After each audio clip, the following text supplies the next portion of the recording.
And we're live again. Welcome back to Productivity Mastery.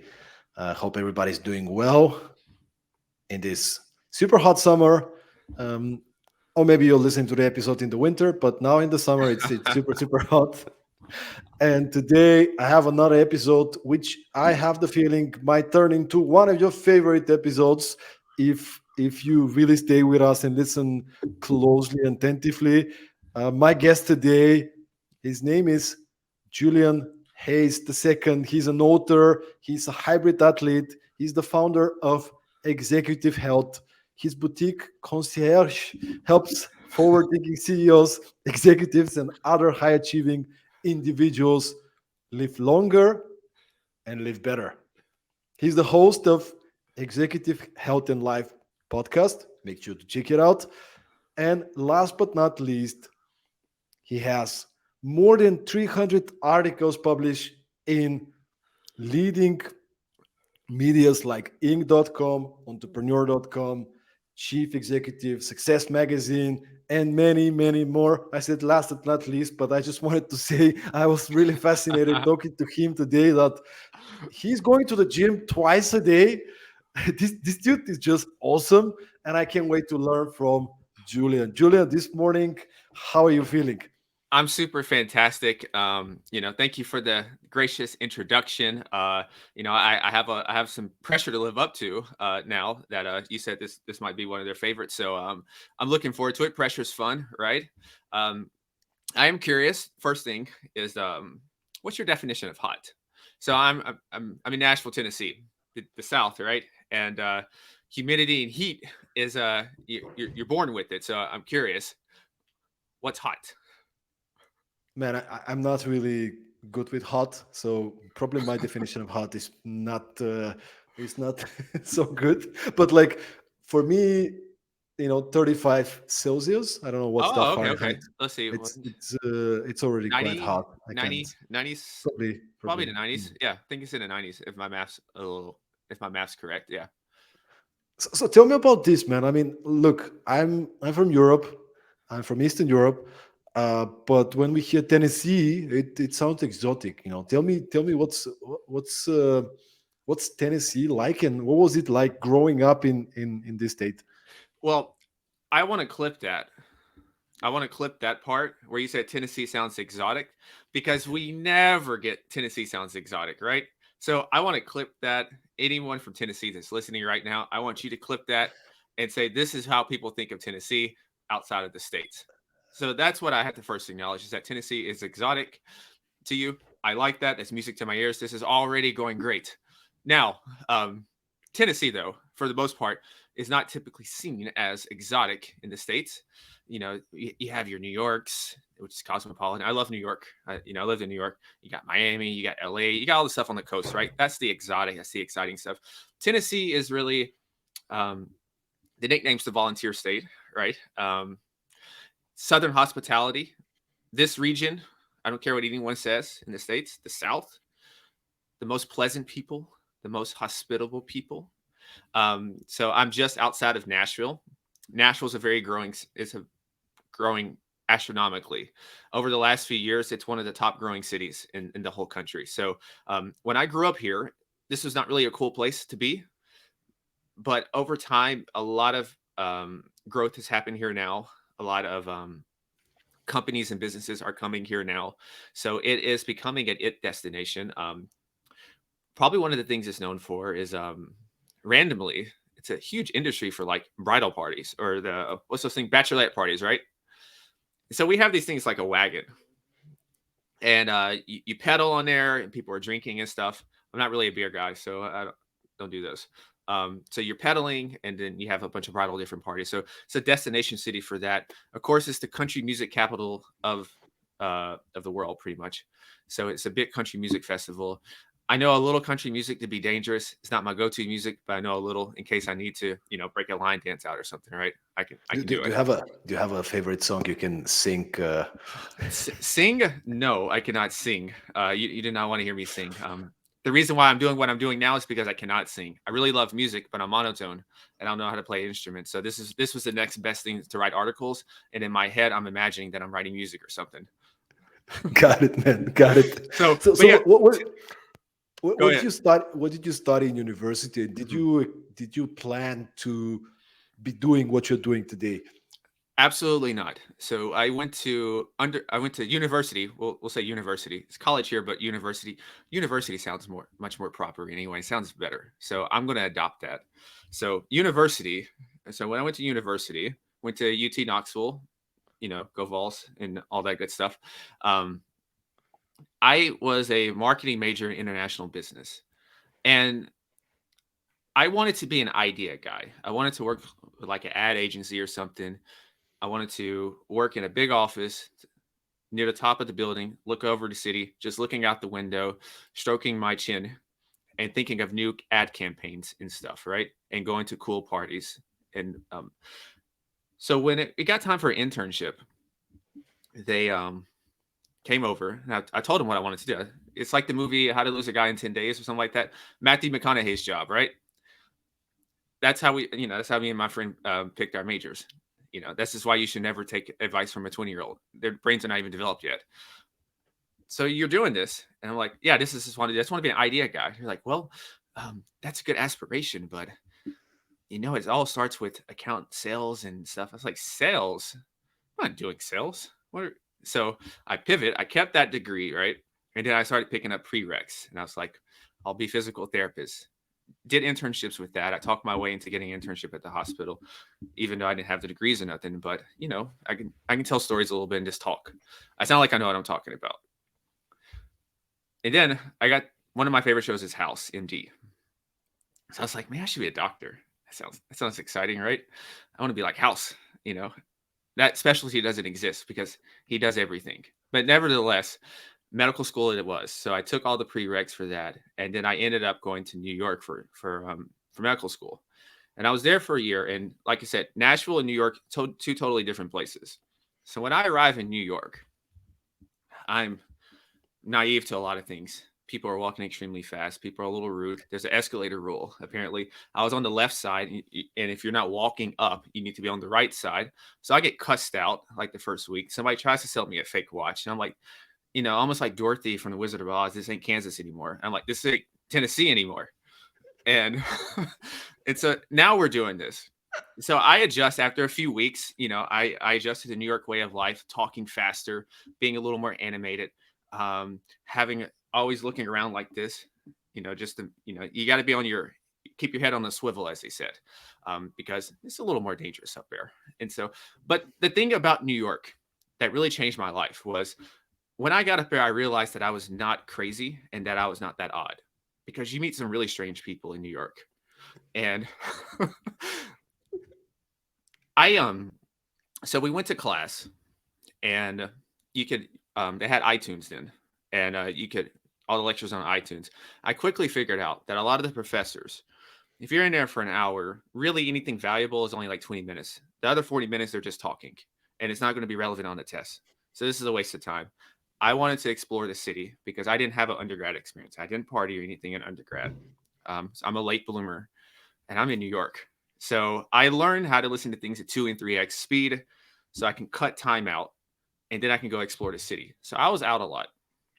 And during that time when I'm out, you meet so many people with so many different dreams, whether it's with acting, whether it's with building a startup, where it's building a startup or any type of aspiration. And so I start to realize that there's a difference between being good at something, there's a difference between being passionate about something, and then you can maybe combine those. And this is where I'm sitting in an anatomy exam. It's like 3 hours long. So I'm shaking up my protein. I'm a bro. I'm doing that. And other kids are looking up sweating. Maybe they're a little hungry because they didn't bring their protein shake like I did. And so I'm not even looking up nervous or that I'm really hungry. I'm thinking, oh my God, this ain't it. This ain't it. I love health, but the idea of being a physician was, it was okay. There's only really one type of specialty I wanted to be. And if I wasn't going to be that, then I didn't want to do none of that other stuff. And so I come back home and I'm just like, yeah, I'm not going back to school. And I was like, I figured out what I want to do with my life. I think I did. And so I'm excited. I'm telling everyone. And I didn't get the praised, good job. Yes, we're excited for you. I got, are you sure? Do we need to drug test you? What happened up there? Are you sure? I get all this fear thrown at me. I was happy because I think I really figured out. I wasn't just going with the flow. I wasn't just doing what's easy. School is easy for me. You read a book, you take a test, and you'll probably get a known path, right? Very self-explanatory. But this path was exciting. It's like an adventure. And I was like, why is nobody else excited for me? And so that's when I had to really learn a lot. That was one of my first one of my many life lessons about this whole thing we call entrepreneurship and just really designing your life. So, but then over the course of time, I started writing, started personal training at a gym, started getting curious, started calling people about things like genetics and all this stuff. And then I just started making it into one hodgepodge thing and making it a one-stop shop. And that's kind of how we get to where we are right now. Can you maybe, to the audience tuning in right now, maybe give Mhm. us an idea about how do you support your clients right now, Mhm. and who are the kind of the profile of people that you serve? Yeah. Yeah. So on the surface, these people are a leader of from different in different levels of the organization, or they're a founder and entrepreneur. Now, that's the title, right? What I really look for is what I call attitudinal. There's a certain type of attitude, there's a certain type of person who's going to be attracted to what I do because I'm a little over the top. I can admit that, right? Um, and so what The I do, obsessive. obsessive, yeah. Some people, it depends on how we say it, right? Um, on the surface, it's about living longer and living better. What does that mean? It's very broad. So, and when we think about creating a health and longevity plan and a performance plan, um, I operate under a much more precise method, right? So everyone literally starts off as a blank canvas. It's just a white sheet of paper, or say we're painting. I'm a terrible painter. Um, and you got this board here. You got a bunch of different things, and you're a blank canvas.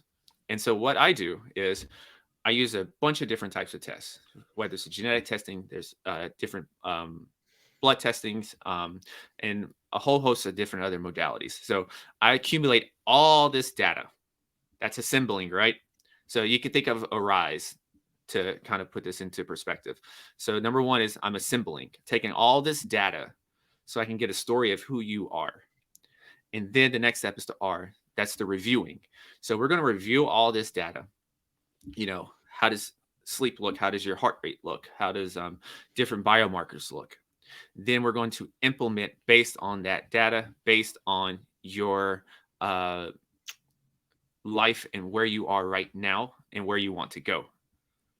And then the next part is the S, which is to sustain and support that. So that's where you do the typical coaching, you do the advising, but there's also, I use wearables. So you're getting constant feedback every day. You're getting a mini checkup every single day as well. So you're really learning how to optimize yourself. And then the next part is evolve, which is, optimal health is, there is no endpoint with that. It's a constant evolution. One of the big mistakes that I've seen people in the past make is they have this 12-week goal to say, I don't know, lose 10 to 15 pounds. They do that, and then what? What's next? So my question is always, what's next? What's next? After this, after that, because this always keeps the void filled. Because as we know, if you have the void that's empty after you're accomplishing a goal, you're going to go back into your old habits. This is why you see people on this seesaw roller coaster with their weights. Is that they'll do good for 90 days or something. They'll go on this plan for 90 days. Um, and then they have nothing else to fill that void after accomplishing their 90-day goal. And so they're going to revert back to old habits. So that's kind of that methodology in a nutshell. But it's basically being very, very, very precise into making you the most optimal performing version of yourself while also keeping in long term in mind. So I want you to be a high performer at 70, not just existing in life, but thriving in life, performing. Maybe you're not doing what you're doing right now, but you are maybe the next iteration of that. I really respect our elders, and I think they bring so much wisdom. And, personally, I don't have a lot of those elders. They're gone already. they're gone much too soon because they didn't have this type of information. They didn't, and they also, for a lot of different reasons. And so it's a bunch of things that really got me here, but I'm really just focused on total human optimization. And I'm really happy that I have you on the podcast. I'm sure everybody listening will get even more interested in these type of topics. We have a lot of executives, managers, entrepreneurs listening to the podcast. And maybe, first of all, I appreciate that your approach is so personalized and precise. But for the listeners, where should they start? Like, if you can maybe give us an idea about what are the main struggles Hmm. that you observe your clients are having. Yeah. The first thing is, I don't even know if it's a struggle. I think it's a universal struggle for most people. Is most people do not have a definition of what optimal health and energy means to them, what it even looks like to them. So first thing is to create a vision. You think about any company, they're gonna, and you think about the for perform. It's purpose and values, right? And it's the same thing with your health. You need values, you need a purpose, you need a direction, a north star of where you're even going. My definition of optimal health and performance may be different from yours. It's probably different from a lot of listeners. I want to do some extra things that maybe they don't want to do. So really get in detail of how that looks, how that feels, how do you look, how do you dress, how's your posture, every single aspect. Really get in touch with that, because the feeling is the secret. The feeling, that's what it's all about, that drives us. A lot of times it's not about losing weight. It's about the feeling that that brings from doing that. I thought about being a scrawny 165-pound kid and just, dreaming, aspiring to the day that I can get to 200 pounds. And there's a feeling that it gets, not no, it's just a number on the scale, and going to like a body fat scan, but it's the feeling that that gives, and that's what's going to keep us going. That's what's going to keep us inspired, because motivation is fleeting.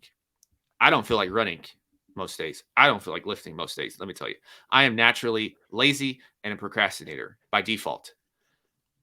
But there's an inspiration, there's a feeling oftentimes that gets me to do these things that I don't want to do. So that's one of the first things, is to really diagnose yourself, to really audit yourself and know how you operate. Some people are motivated by proving other people wrong. Some people are motivated for family members, and that's a huge thing for them. Some people are like me. You're motivated internally with yourself. You're in competition with yourself. You crave progress and evolution. You need to see growth. So that's how I set up my life, to see that. So that's the first thing. The second thing is to create an anti vision. That's the opposite of the vision here. I want you to create an enemy. Enemies are powerful. So there's an anti vision, there's an anti Julian who I absolutely loathe and hate and never want to become. And I think about this person some days when I'm not wanting to run because maybe it's a little too hot, or it's raining or something, right? I think about that person and I'm like, do you want to be that person? And the answer is no. So I'm gonna get out there and do it, because I'm not gonna let that person win and show up. So that's the vision mindset part. Now, a little tactics now is that sometimes people that are high performers, they're typically type A. Type A is good to a certain extent, but when it comes to health, you can't just always have your foot on the gas and just go, go, go, go, go. It's a delicate balance and pendulum and dance that you have to have with that. So a lot of times it's easy for these people to exercise, to work out. That's not the problem. They're not lazy by any means. The problem that they suffer from is the recovery, the regeneration aspect. So it's the sleep, it's the stress mitigation, not getting rid of stress. Stress is good, but it's all how you mitigate it and control it. So those aspects for them, if you wanted to more scientifically, you can say the sympathetic, parasympathetic. Sympathetic flight, it's go, go, go. Your foot's on the brake. Parasympathetic, rest and relaxation. That's the brake. A lot of people need to start putting their foot on the brake a little bit. I'm not, and balance is going to look different to all of us. So I'm not saying to lose your edge a little bit. I'm saying to learn how to operate with it, to learn how to dance with it. So that's the big distinguishing factor there. Because actually, if you take care of your recovery and your regeneration, you're actually going to become much more efficient and effective in the long run in every single facet of your life. So that's the huge one right there. So you're working out twice a day, you told me before the podcast. I Hmm. wonder what would be your recommendation so we can quantify it and make it simple for the people listening. Hmm. What would be your recommendation to the busy CEOs, Hmm. C-suite, people out there? How many times per week would you recommend this kind of an optimal balance in between their busy schedules, but Yeah. also taking good care of their health? Okay. No, you don't need to work out 2 times a day. So most people probably could because of it will probably break their body down earlier. But I will say that that's the exciting part is to completely beat your body up because over time you're going to make it accustomed to handling this volume. That's a whole nother story. Um, for everyone, especially for those types of people that you mentioned, having some sort of activity every day is pivotal because as an entrepreneur, as an executive, you're not just training your body, but you're training your brain as well. Um, exercise is the most powerful, the most potent longevity tool currency that we have. But it doesn't mean that you have to just lift weights all the time or just run all the time or anything. I always recommend to do a mixture of both, cardiovascular activity, which is aerobic, and then uh, anaerobic, which is strength training. You know, both of those things have a place in anyone's training plan. For me, I would say an optimal schedule, if you're going to do one thing every day, is to maybe lift weights at the gym 3 to 4 times a week. So schedule that out throughout the course of the week. And then do some zone two training, which is it's pretty easy. Don't even worry about the zones if you don't know what that means yet. It's pretty easy cardio exercising, aerobic activity. It's you can still maintain a pretty good conversation as you're doing it. So that's very important for longevity and helping your VO2 max. So maybe do that about 3 times a week. And then also have at least one day of what you would call more high intensity training, high zone four, zone five training. And that's beneficial as well, maybe one time a week. So you could probably tack that on to the end of one of your workouts. So if we have 3 days of 3 to 4 days of lifting and then getting the rest of that cardio training, those other days fitting in, you have a 7 day schedule right there of an activity to do every day. And for some people, you can walk, and that's tough enough for them. And you can do a walking meeting. If you think about Steve Jobs, you think about I think Zuckerberg, and I think a couple other entrepreneurs and execs, they walk while they're having the meeting and they're talking. But what they're doing is they're helping their brain cells fire as well. Even composers back in the day, and a lot of the greatest thinkers did these walking meetings because when you're putting your body in motion, you're helping your brain fire on so many different aspects, which is going to help your creativity, is going to help your thinking as well. So I think that's a way to kind of put these two things together.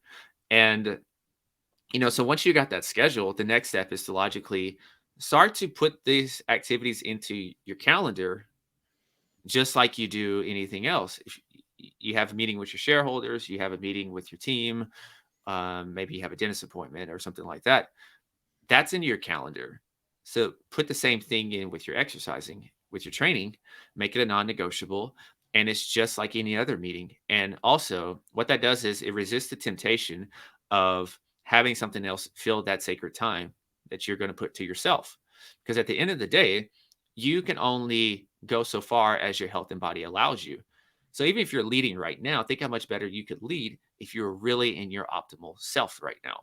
You would be that much more effective and to your team, to your family, and to everyone um, that they also have to take care of as well. So I always tell people that, okay, say you have a company with maybe 30 or let's say 100 people. You're essentially responsible for those 100 people.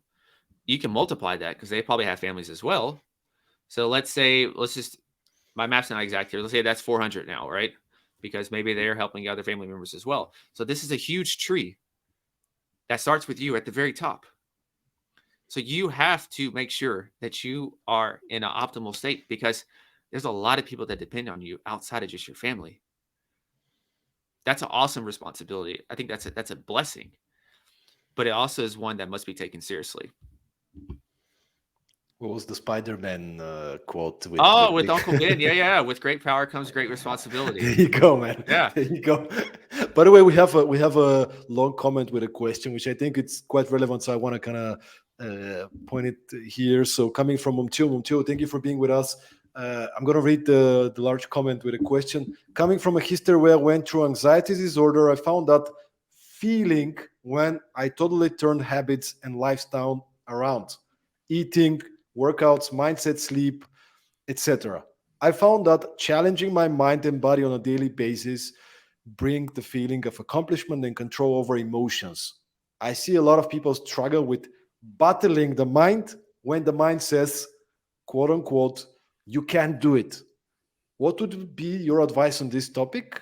I personally, but some David Goggins on, but that's just me. Yeah. I love that part about that happens all the time. And for me, I can speak for myself. Almost every run I do, I love David Goggins, by the way. I love the whole. Some people think he's extreme, but I get it. I get it. It's a way to find yourself, and um, I think for a lot of people, physical activity is a great way to build self confidence. It's a great way to really learn about yourself because you can't cheat the process. You can't hack it and take shortcuts with it. You either do it or you don't. And that's why I think it's a great way to build self confidence because a key part of self confidence is just keeping the promises and keeping the word to yourself. What better way to do that than to do physical activity? You're in total control of that. And what that does is transferable over to your career. It's transferable over to maybe having much more courage now to go start that business that you always wanted to start, ask for that raise, that promotion that you always wanted to do, or continue to have that aspiration to climb the C suite. Um, Dealing with anxiety, um, that's one reason why I train. Actually, is for my is for my mental health in terms of just calming my mind. There's nothing more calming for me than lifting weights. It's therapeutic. It's spiritual, just like running. It's these things are spiritual and therapeutic for me. It really helps calm my mind.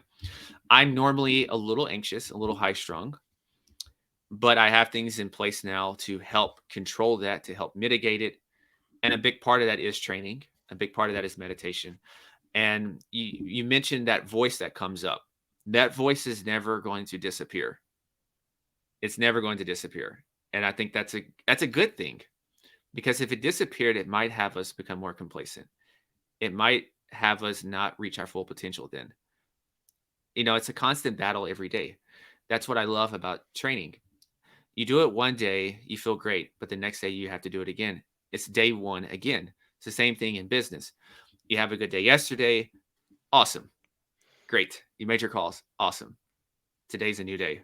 What are you doing today? So you have to go earn it again.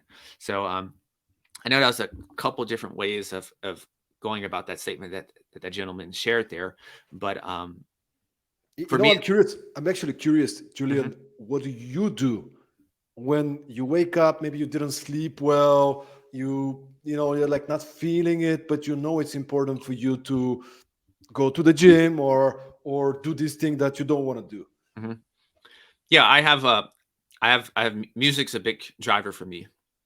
Music is a way to get into a state. I mean, you can listen to some sad music, listen to some happy music. That's the frequencies of music and sounds, different sounds, different frequencies conjure up different emotions. But for me, I have a dedicated playlist. It's called Train Like You're Saving the World. I'm very into that. So I have like a theme song in my head all the time. I'm very into like the Mission Impossible. So Mission Impossible, Batman, and James Bond. Those are like three archetypes that I love. And so I have a lot of their music. And so there's certain songs that when I play, it just snaps me into it. So even if I'm not feeling it, it just puts me in that place that is go time.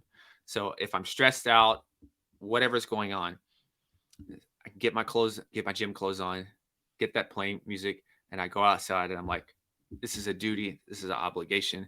And for me also, I use a lot of stuff from my past.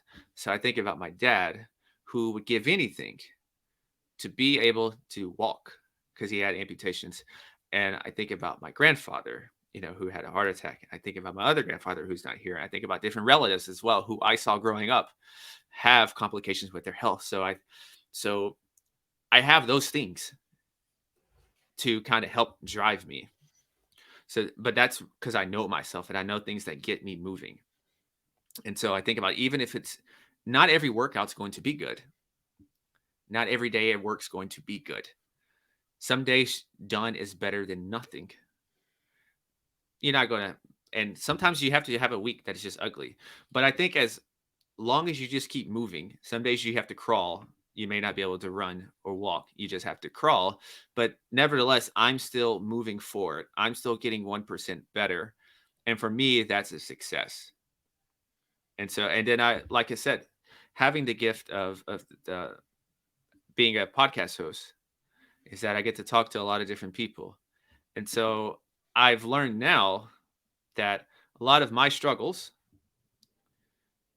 is not just me. It's a normal thing. A lot of other entrepreneurs, a lot of other high performers go through these same types of things as well. Feel like an imposter, always feel like they need to do more. You name it, depressed, don't feel like getting out of bed. We only see the highlight reel. We only see, this is like a basketball game. We'll see the 2-minute highlight reel. We'll see the slam dunks.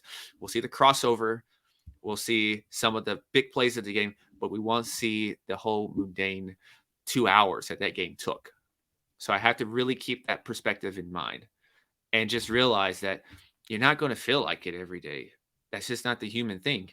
We're driven for comfort now. Our brain is designed to keep us safe. And a lot of things that we do now goes the opposite of that. So you just have to remember and fight against that. And it gets better. You get better at times with that. Some days you might lose to it, but you come back again. You review why you lost, debrief, and you come back and do it again. It's, but it is a mental and emotional battle that a lot of people give into. And for all the health tools and gadgets that are available and that I use, a lot of health problems are really life problems or organizational problems or structural problems. So I had to learn to really emphasize these things, because without emphasizing this stuff, this foundation, it doesn't matter what cool fancy tools and tests that you use, because the software is messed up. It doesn't matter if you can have the prettiest hardware, but the software is messed up. It's a mute point. I love the fact that you create an environment that's supporting your goals.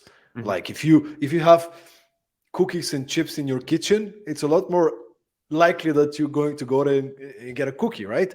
Absolutely, So absolutely. Speaking on that, you're right, because I'm not really. Some people are good with moderation. It's like, oh, I'm just going to eat a cookie. I'm just going to eat one cookie today, and then that's it. I don't do that. I have a crazy appetite. I don't really just do one cookie or just one pastry. I don't do that. I can eat a whole, I had a pizza maybe a couple months ago. I ordered 2 pizzas. Okay. I have a crazy appetite. I don't do leftovers. I eat, if I see the whole meal, I eat it.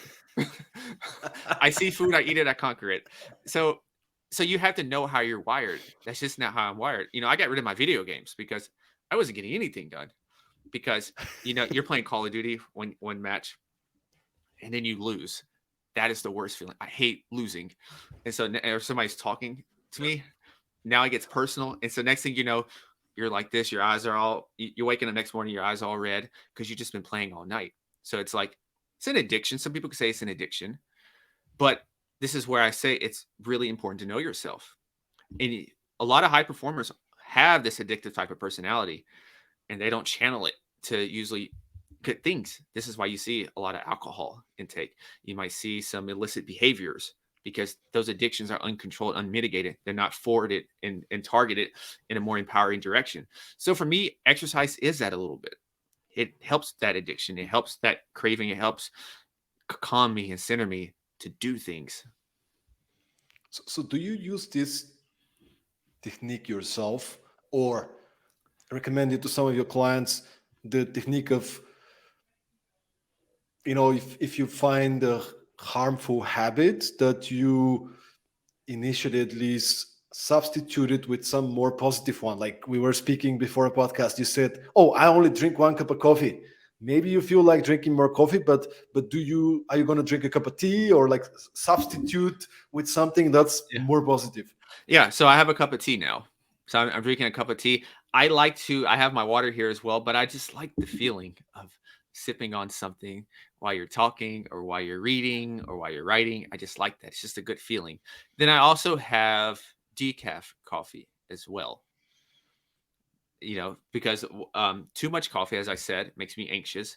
I'm already a little all over the place, right? Already. So I don't need any more of a jolt. I have a natural jolt already.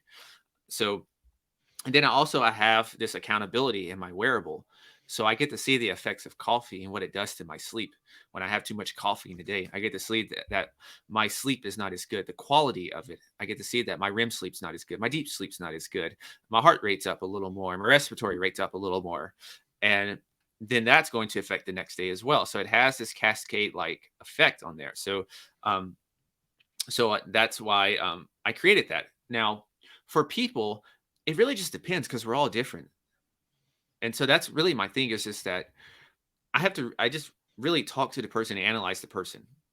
Like the tactics doesn't really change in terms of like, take this DNA test first, and then this is how we go about nutrition and all the stuff, yada, yada, yada. Right. But it's really finding a way that this can be a seamless integration into your existing and preferred life. I don't want any butting heads. A lot of times when people go about their health and fitness goals, it's health and fitness on one hand, and then it's life on the other one, and they're competing, right? You're forcing yourself to do things or eat or train in a way that's not congruent with where you want to be in life or how you want to go about life. And so you force yourself. Of course, you can do it for a few weeks, but what about 6 months? What about 10 months? What about a year and a half from now? How much congruence can they have then?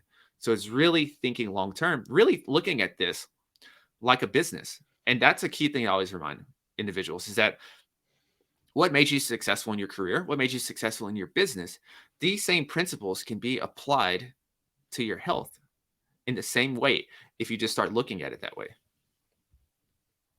Where did your inspiration come from? Did you?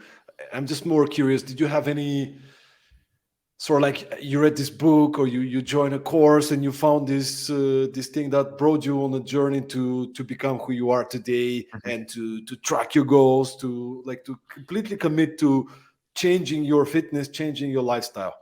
Yeah. So um, there's a couple of different key moments that pop up in my head. The very first key moment is when I first thought about health as like a 16, 17-year-old, I played basketball. And I thought that when you get to like 30, life starts to go downhill from there because that was my paradigm. That's what I saw. I saw people break down a little in their 30s. They're, oh, I got these achy joints and all this thing. I was like, man, this sucks. But then I saw an older gentleman that was that was running courts with us as well, much older, phenomenal shape. I was like, man, who's this guy? Is he a mutant? Is he X-Men or something? You know, where's this guy from? Is he alien? I don't know. Um, and so I talked to this guy, and he gives me basic advice. But what he did more importantly, he planted a seed. The seed didn't sprout right then and there, but it was always in the back of my head now. Because for me, once I see something, I can't unsee it.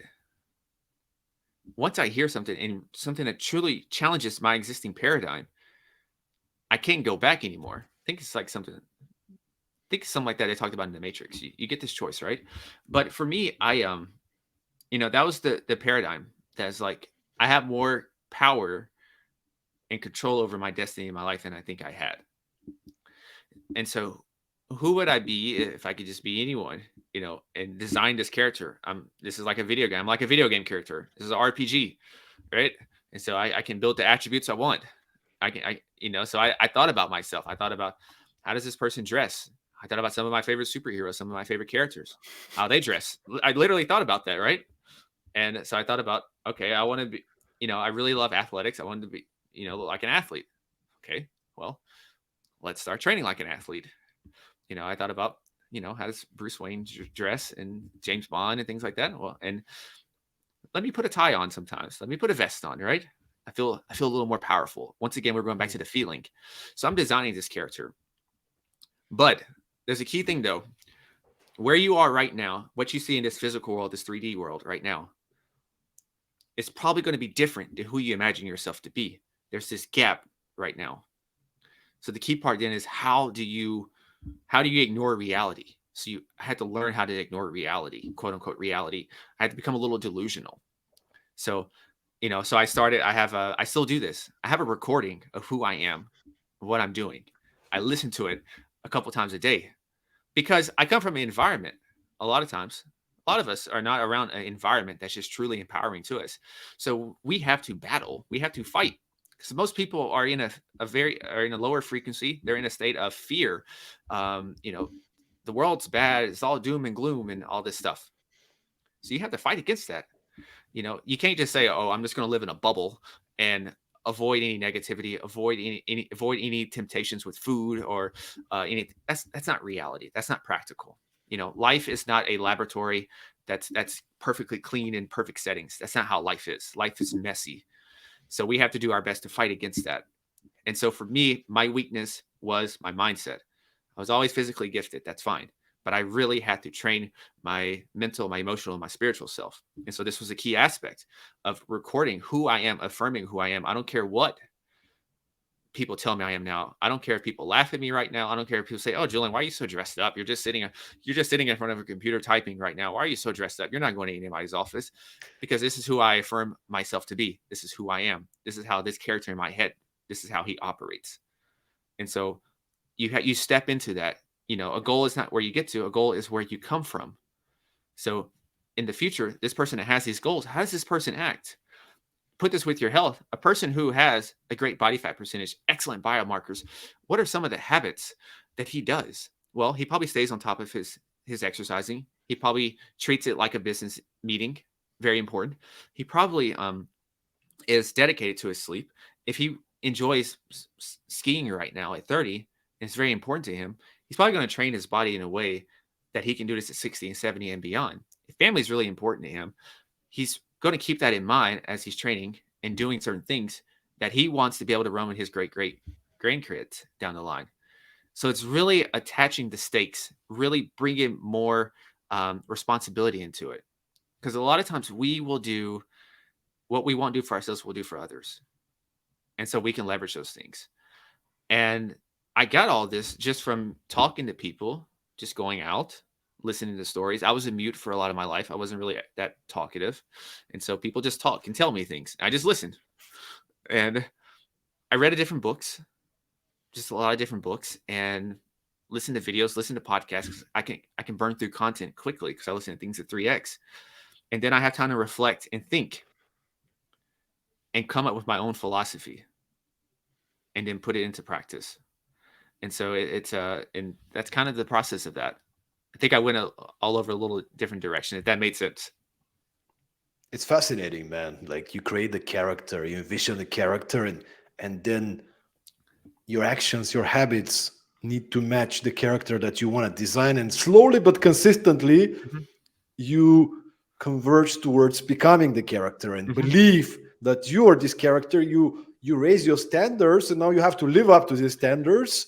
So your experience, your life also improves the Yeah, quality of your life. and that's the scary part. You mentioned you raise your standards.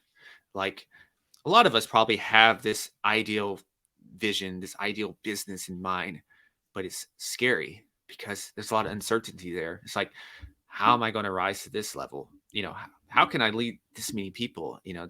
I've never been a quote unquote leader in my life or any of these things, right? How can I do that? And that's where it's beneficial then to come back and just take the step of today. How can I get closer to that ideal person just today? Maybe it's doing 2 to 3 things today, building the habit of discipline. So, I think we talked about this 2 to 3 things, every day. What are these things, these key priorities that can really bring this character out? And that's kind of the overall process I did. And, I thought about superhuman. What does superhuman mean to me? And I thought about using all this tech and everything to utilize because I didn't like the existing paradigm of how they talked about aging of, the older you get, the more trips around the sun, the more you're supposed to slow down, the more you're supposed to have stubborn weight, be a lesser performing version of yourself. I didn't like that. It didn't make sense to me, and I didn't accept that. I fought against that. That's not my ideal vision of that. And this is why I say the programming, brainwashing yourself with positive material, with empowering material is key, because everyone around you is going to tell you differently. Most people are front runners. Um, when your business is booming, and people are knocking at your door and all this good stuff, they'll say, "Oh, I always believed in you. I always knew you would make it." Wait a minute. Weren't you the one that was telling me I was crazy like 5 years ago? Weren't you the one that saying, maybe you should just be a little more realistic? Just be a little more realistic. That's not possible. I haven't seen that in a paper. I haven't seen this in a scientific study yet. I haven't seen the research on this, right? I'm mocking certain people in my life right now. Um, Hopefully they're not watching, but actually, I hope they are watching. Um, but you keep these things in mind, because so it's really, really important to get your mind and emotions around this. It's so pivotal. It's not exciting. This part maybe not be exciting to people, but the results are exciting. And that's the same thing about going back to the end of, do I feel like getting out of bed sometimes to work out? Not really. But you know what I love? You know what feels good? Results. Oh, they are addicting. They are addicting. Getting compliments, let's be honest, they're addicting. I'm a little kid. I'm an only child, so I got a lot of compliments. So I still like to feel like a little kid. So anytime you get a compliment out in public, it makes you feel good. It's the same thing with anything. So really leverage those things. Keep those things in mind, and I think that will really help people stay inspired, more so than motivated, more so than even saying I'm happy every day. That's a fleeting thing as well. That's not to be human. You can't just be happy all the time. That wouldn't be a human experience, because you couldn't be. If there was no sadness, then how would you know what happiness is, right? You got to have a yin and a yang. Yeah, man. And as you said, results, right? This is what's motivating, producing results, seeing the progress, and combine that with what you mentioned previously, surrounding yourself with people who Hmm. will empower you, who will motivate you with the way they treat you and encourage you, but also with their results, Hmm. right?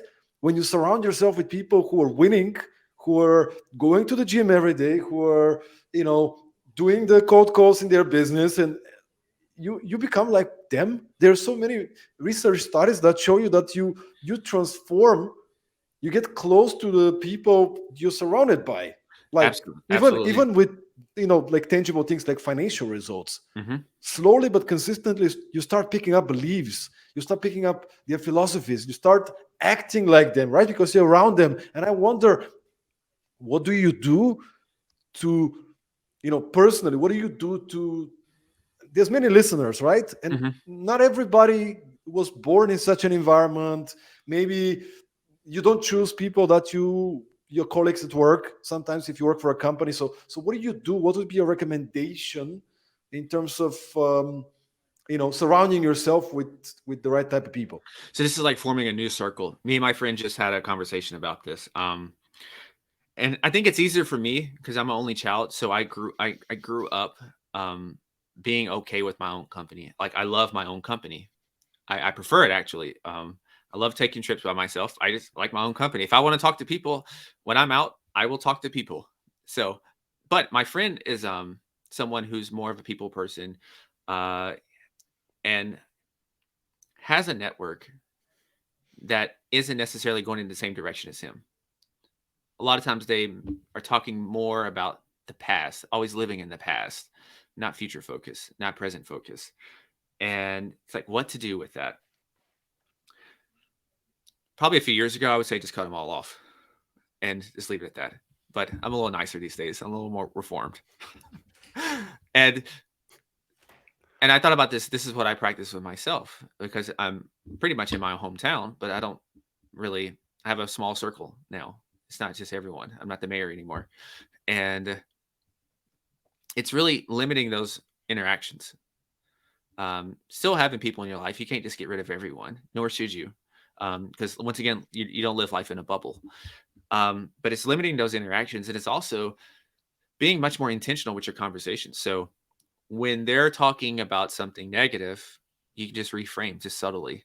You don't give it energy. If you don't give it energy and attention, it's going to dissipate and go away.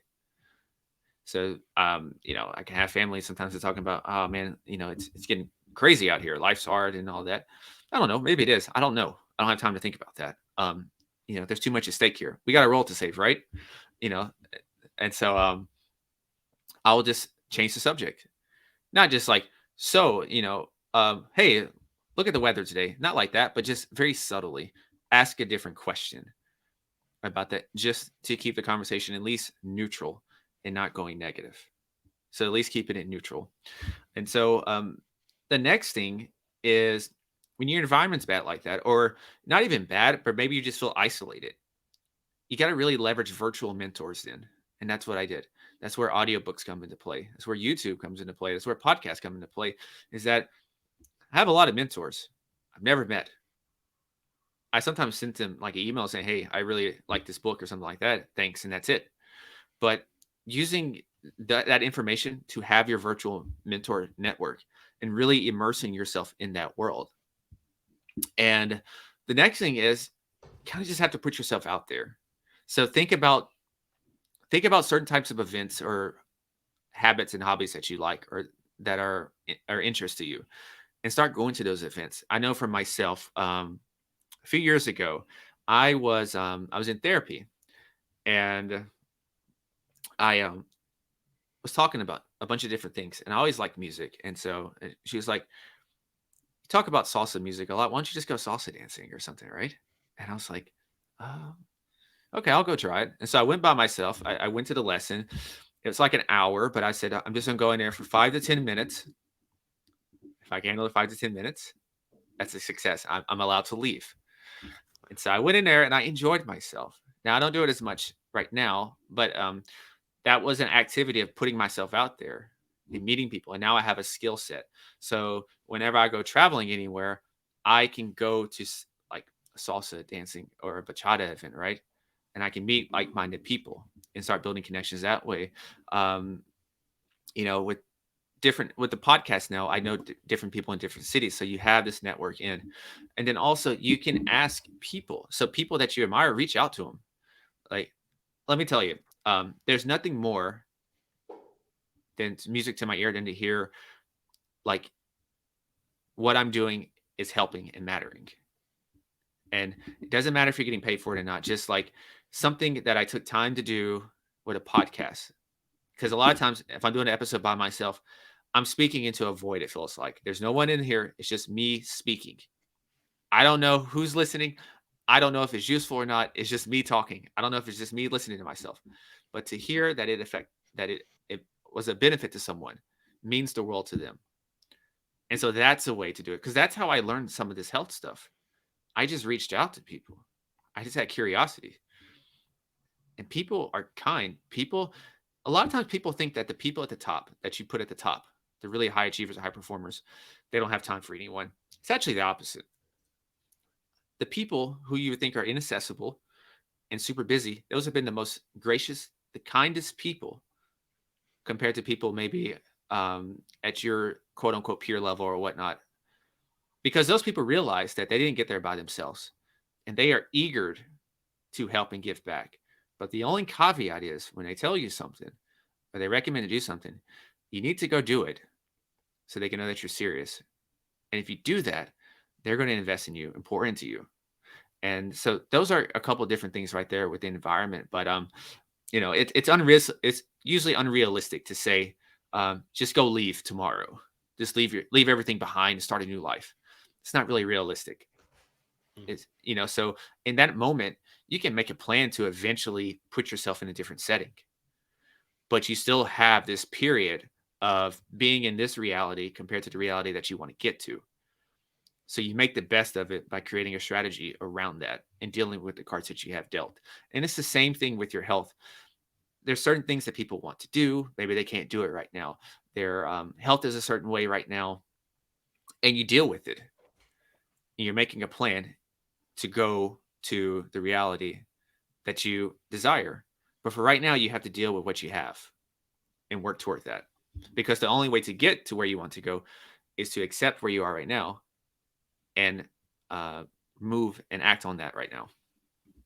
I love the fact the metaphor with the video game Hmm. character, right? Because it's like even from a perspective of the people around you and the things that you consume, you can ask yourself, if I want my character to win, what kind of information I'm going to consume? Am I going to let him or her listen to the news, Hmm. or I want this person to be surrounded by people with abundance mindset, with the smartest people in the area that I want to grow into through podcasting, through audiobooks, through reading, through like how do I make this person this character to win? And this, by the way, this character is you, right?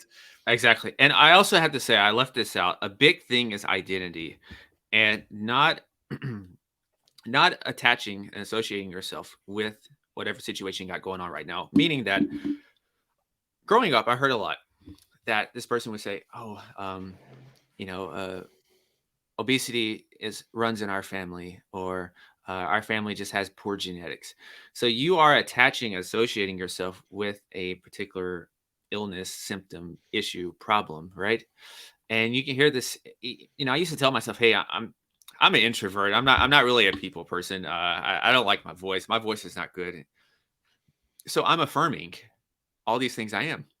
So of course I'm never going to do these things because I'm telling myself I'm not, right? So one of the first things is to dissociate yourself from whatever issue or problem you have right now. And in fact, just look at it as a situation. Even if you have, say, you have 15 pounds to lose, 10 pounds to lose, whatever, and um, maybe your blood pressure is up a little more. Don't even say I have high blood pressure or I'm overweight or anything. Say I have a situation. I have a situation that I need to handle and take care of. Don't give it significant. Don't put it on a pedestal. It is what it is. Stay neutral with it. And don't, because I don't want you to become that identity. Don't become this person. You have the situation right now, but you're not attached to it. It's not a It's not part who of you your, are. yeah, it's not who you are at all, right? Who you are is this character in your head. And this is just part of the quest to get there, is that you just have to go through this one obstacle. I love it, man. Since we're getting close to the end of this episode, I just wanted to also ask you, how do you control, maybe not control is not the right word, how do you take care of nutrition, you personally? Like do you have any specific um and I would say some simple practical tips for the audience who probably were not so careful about the way they Hmm. eat, so they can improve their nutrition. Yeah, nearly every non probably fitness strong fitness enthusiast is not eating enough protein. So I think a universal answer right now is to really work on increasing your protein intake. I'm fairly certain that most people are not eating enough protein. And one thing with protein is that it's the most thermic of the macronutrients, meaning that it's gonna burn the most calories compared to like a fat, compared to like a carb. It's going to burn the most there. So by sitting here, it's burning much more calories than maybe eating some carbs are. Um, Nothing against carbs and fats, right? But this is a universal answer. Most people do not get enough protein in. And the next thing why it's also another benefit is that protein is much more satiating, and that it's going to keep you fuller longer, right? So it's going to help you to not have those cravings throughout the day. Secondly, is a lot of people probably don't drink enough water, so they're a little dehydrated. So, and or they're going back with the food and not eating enough. They're probably a little electrolyte deficient as well. All of those things are going to signal to your body that you're hungry. It's going to give you these hunger pangs. Even if you're really not, it's just going to signal to that, because all this is chemistry. All this is connected to our bodies. And so even a slight dehydration can affect your cognitive abilities by like 2%. 2% is huge, especially when you have, like we talked about earlier, you have a lot of people that are depending on you. That matters. The inches matter in this game of high performance. You think about a super. You've seen. Let's go with football. The European football, right? We're not gonna say American football, but football, right? Um, a lot of games are 1-0, and a lot of times it's one small mistake that has this team lose the World Cup and go home, right? One small mistake, 1-0. This one tactical mistake at the 95th mark after some stoppage time, right? And they lose. Devastating, right? So inches matter. It's the same thing with so this is why like things like dehydration, it's a big deal. Um, this is not nutrition related, but it kind of is going back to sleep. Optimal sleep helps regulate our brains as well in its optimal alignment in terms of functionality. And so you're not going to be as impulsive when you have optimal sleep. You're going to be able to think a little more rationally, use more of that prefrontal cortex instead of just acting on impulse and having more of your amygdala control you and how you go about the day. So that's going to help with nutrition as well. So it's this cascading like effect. And then exercise is going to help with nutrition as well. But sticking with that is protein. I would say hydration, and then usually vegetables, and then vegetables. Eating that so you can get a plentiful micronutrients in, and and then after that, it gets a little more specific depending on your goals and everything, depending on the amount of carbs and fats like that. But universally, most people are not eating enough protein, and most people are dehydrated and deficient in some uh, nutrients. And just covering that basis up and taking care of that, you'll already start to notice a difference. And then you can add on some of this other extra stuff. Yeah, thanks so much, Julian. By the way, when you mentioned the football games, I was always wondering because we look at the players on the screen on the TV, and it looks like a FIFA video game, right? It's like Mhm. they're this perfectly peak performing people, but we don't realize these are human beings. Some of them didn't sleep well, some of them ate burgers yesterday, so all these things are making a difference, like the small things are making a difference. So thank you so much for reminding us about the small details, which if we build the right habits over time have a Mhm. going to make a big difference. But since we're at the end of the episodes, I just want to kind of wrap it up here and give you a chance to, first of all, let us know where could people get in touch with you. Who are the people that you like to serve most? Who are the Mhm. people that should get in touch with you? Where could they find you? And once again, please remind us, where could people find your podcast? Yeah, so the podcast is Executive Health and Life. And if you haven't already, give this man a review, give this man a follow, and a like as well. This man's doing great work. He's interviewed some fantastic people. He's an excellent host as well. So first and foremost, I have to recognize you for that. Um, the website is executivehealth.io is where you can find a bunch of information. Or if you're watching this on LinkedIn, you can just connect with me here.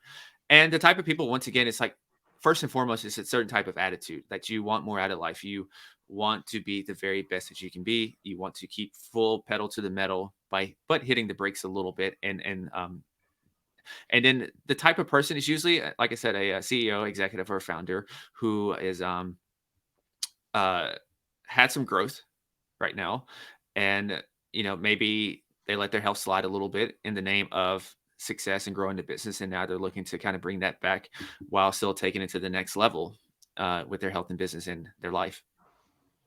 And they don't need to be physically in the same location as you are. No, no, no. The perk of being physically in the same location as me is that you get to meet me in person, or we can have coffee or and stuff like that when we talk and everything. But no, everything's remote, and then like a lot of the lab tests and everything, I can ship it out to pretty much anywhere in the world. Well, thanks so much, Julian. You guys heard the man. If you want to get in touch, Julian Hayes II, you can find him on LinkedIn. Get in touch. If you're one of these executives, if you're one of these entrepreneurs, make sure to reach out, and I'm sure you get a lot of great result, not just with your business, but also personally with your health, with your fitness. And also, it's always good to have somebody in your corner and improve other things in life as well, which is Yeah, something that we entrepreneurs often, not prioritize. yeah. It's a transference of things. Is that the things that have my health has helped me become a better leader. because the first step of leadership is to be able to lead yourself. What better way to prove your leadership capabilities than to take care of your health? That is already displaying to the world and telling the world something right there. This person has discipline. This person is consistent. This person is able to delay gratification. All these things are excellent attributes to, once again, building a great company, building a great team, or just building a great startup. Thanks so much, Julian. Thanks everybody for listening, and see you once again next week at the next episode of Productivity Mastery. Have a fantastic day and make sure to pay attention to your health. Hopefully you got inspired by this episode to do that. I'm definitely going to check up on the things that I do. So have a great day and see you once again next week. Thank you.